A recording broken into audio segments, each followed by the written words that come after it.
भूतिया दिवाली, चुड़ैल के साथ दिवाली।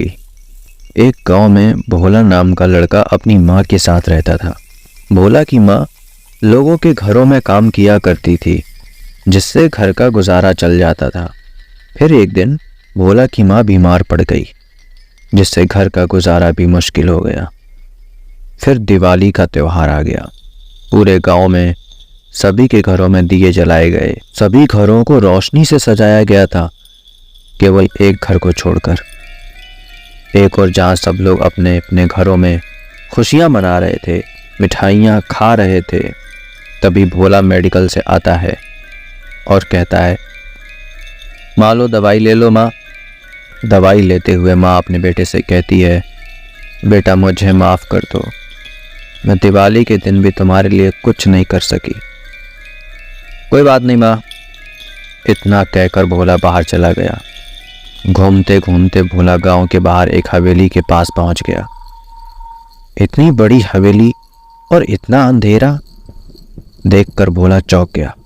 नजर घूमती हुई हवेली के ऊपरी मंजिल पर पड़ी। हवेली की ऊपरी मंजिल पर एक लड़की खड़ी थी।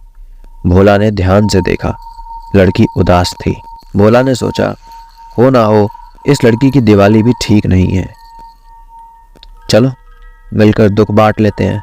ऐसा सोचकर भोला हवेली के दरवाजे तक गया। जैसे ही भोला दरवाजे के पास पहुंचा, दरवाजा अपने आप खुल गया। पहले तो भोला थोड़ा सा डरा, लेकिन फिर आगे बढ़ा।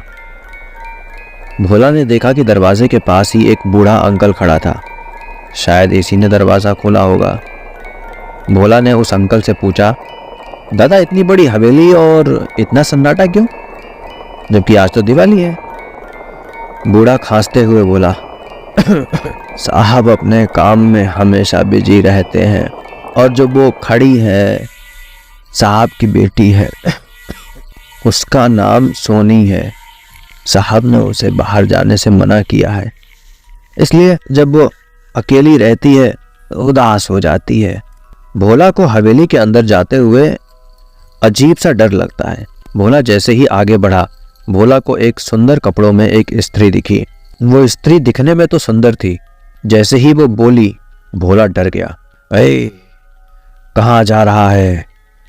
हवेली की तरफ अपने कदम बढ़ाए तो मैं तुझे खा जाऊंगी। भोला ने गुट निगला और डरते हुए बोला, चुड़ैल आंटी मुझे मत खाना, मैं किसी को नुकसान पहुंचाने नहीं आया, मैं तो बस उस लड़की को देखने आया हूँ। प्लीज प्लीज मुझे मत खाना, मैं तो छोटा बच्चा हूँ, छोटे बच्चे तो भगवान का रूप होते हैं, आप कहोगी तो मैं नाच लूंगा। इतना कहकर भोला नाचने लगा। छोटा बच्चा समझ के नहीं आंख दिखाना रे, डूबी डूबी डुम डुम, अकल का कच्चा समझ के ना धमकाना रे, डूबी डूबी डुम। ये सब देख के सोनी के चेहरे पर स्माइल आ गई और वो बोली, अरे तुम कौन हो, यहाँ आओ।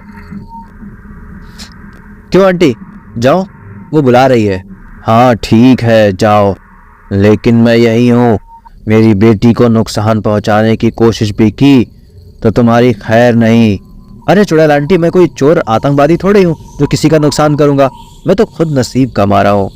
अरे तुम कौन हो, मैंने तो तुम्हें पहले कभी नहीं देखा। मैं पास के गांव का ही हूँ, पर तुम रो क्यों रही थी? तुम्हारे पास तो सब कुछ है, सब कुछ होने से क्या खुशियाँ आ जाती हैं? मेरे पास सब कुछ तो है, लेकिन लोग नहीं है। पापा हमेशा बाहर रहते हैं और काम वाली बाई वो घर का काम करती है, उसके साथ मैं क्या खेलूं? पर तुम्हारी माँ कहाँ है? भोला बोला। यह सुनकर सोनी फिर से उदास हो जाती है। क्या हुआ? अच्छा तुम रहने दो, उदास मत हो। क्या तुम मेरे साथ खेलोगी? हाँ, पर तुम मेरे पापा को मत बताना, वरना वो मुझे डांटेंगे। उन्होंने मना किया है इस घर से बाहर जाने को। ठीक है, मैं तुम्हारे साथ ही खेलूंगा और किसी को बोलूंगा भी नहीं। फिर दोनों बगीचे में खेलने लग जाते हैं। सोनी को खुश देखकर चुड़ैल बहुत खुश हुई। थोड़ी देर बाद भोला बोला, अब मुझे चलना चाहिए। आज तुम तो अपने घर पर दिवाली के खूब मज़े करोगे। नहीं, मेरी माँ बीमार है और हमारे पास इतने पैसे भी नहीं कि हम घर को सजा सके। इतना कहकर भोला अपने घर की तरफ निकल गया। सोनी फिर अपने घर के अंदर चली गई और उदास होकर सोचने लगी कि मेरे पास इतने पटाखे होते हुए भी मुझे कोई खुशी नहीं है। अब की बार भी मुझे अकेले ही दिवाली मनानी पड़ेगी। चुड़ैल सोनी को उदास देखकर वापस भोला के पीछे जाती है और उसे रोकती है। रुक जाओ भोला। अब क्या हुआ चुड़ैल आंटी? मैं तो अपने घर ही जा रहा हूँ और मैंने आपकी बेटी को कोई नुकसान भी नहीं पहुँचाया है। तुम्हारे साथ खेलकर मेरी बेटी बहुत खुश हुई और तुम अब यहाँ से कहीं नहीं जाओगे। तुम्हारा बस एक ही काम है, मेरी बेटी को खुश रखना। नहीं नहीं, मैं ऐसा नहीं कर सकता। घर पर मेरी माँ अकेली है, मुझे उनके पास जाना है। नहीं, तुम्हें मार दूंगी और तुम्हारी माँ को भी। नहीं तो फिर वापस चलो। चलता हूँ, पर मेरी माँ को कुछ मत करना। भोला डर जाता है और उनके साथ चला जाता है। उदास सोनी भोला को देखकर फिर से खुश हो जाती है। अरे तुम वापस आ गए। क्या तुम मेरे साथ दिवाली मनाने आए हो? हाँ, वो तुम अकेली हो और दिवाली कैसे मनाओगी? मेरे पास भी पटाखे नहीं हैं, तो मैं वापस आ गया। फिर दोनों बगीचे में पटाखे और फुलझड़ियों से खेलते हैं। कुछ समय बाद भोला उदास हो जाता है। भोला को देखकर सोनी बोली, क्या हुआ? तुम्हें और पटाखे चाहिए? तो तुम मेरे सारे पटाखे ले लो। नहीं, मुझे मेरी माँ की चिंता हो रही है, वो घर पर अकेली है। भोला ने अपने घर का सारा हाल सुनाया। सोनी भी भावुक हो गई। काश मैं तुम्हारी कुछ मदद कर पाती, पर तुम चिंता मत करो, मैं मेरे पापा से बात करूंगी, वो जरूर तुम्हारी मदद करेंगे। इतने में वहां सोनी के पापा आ जाते हैं और भोला को देखकर बहुत गुस्सा हो जाते हैं। नौकरानी को बुलाकर उसे बहुत डांटा। सोनी रोने लगी। इसे कुछ मत कहना, ये तो मेरे साथ खेलने आया है। तुम इसे जानती तक नहीं, कैसे इसको अंदर आने दिया? ये सब देखकर चुड़ैल को गुस्सा आ जाता है और वो सबके सामने आ जाती है। बस करो महेश, तुम्हें अपनी बेटी की उदासी नहीं दिखती? अरे चुड़ैल, तुम कौन हो? कौन हो तुम? मैं तुम्हारी बीवी पूनम। पूनम, तुम्हें मरे तो कितने साल हो गए? मैं हमेशा अपनी बेटी के आसपास ही थी। तुम तो अपनी बेटी को टाइम देते नहीं हो।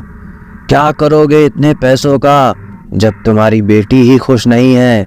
और तुम्हें दिखाई नहीं देता वो कितनी खुश है? तुम तो इसे खेलने नहीं देते, न ही बाहर जाने देते। मैं लेकर आई हूं इस लड़के को। महेश को अपनी गलती का एहसास होता है और वो अपनी बेटी को गले से लगा लेता है। फिर सोनी भोला के बारे में बताती है। महेश भोला की मदद करता है और अपनी हवेली में उसे और उसकी माँ को एक कमरा दे देता है। भोला का भी अच्छे स्कूल में दाखिला करा देता है। फिर सभी खुशी खुशी रहते हैं। और फिर एक दिन पूनम वापस सबके सामने आई और महेश को कहा, महेश, हमेशा अपनी बेटी का ख्याल रखना, अब मैं मुक्त होना चाहती हूँ। ने सभी को बाय किया और आकाश में विलुप्त हो गई। तो ये थी भूतिया दिवाली की कहानी। आई होप कि आपको कहानी अच्छी लगी हो। अगर ये कहानी अच्छी लगी हो तो इसे अपने दोस्तों के साथ शेयर कर दीजिएगा। वीडियो को लाइक कर दीजिएगा, क्योंकि आपके लाइक्स और कमेंट ही हमारा मनोबल बढ़ाते हैं।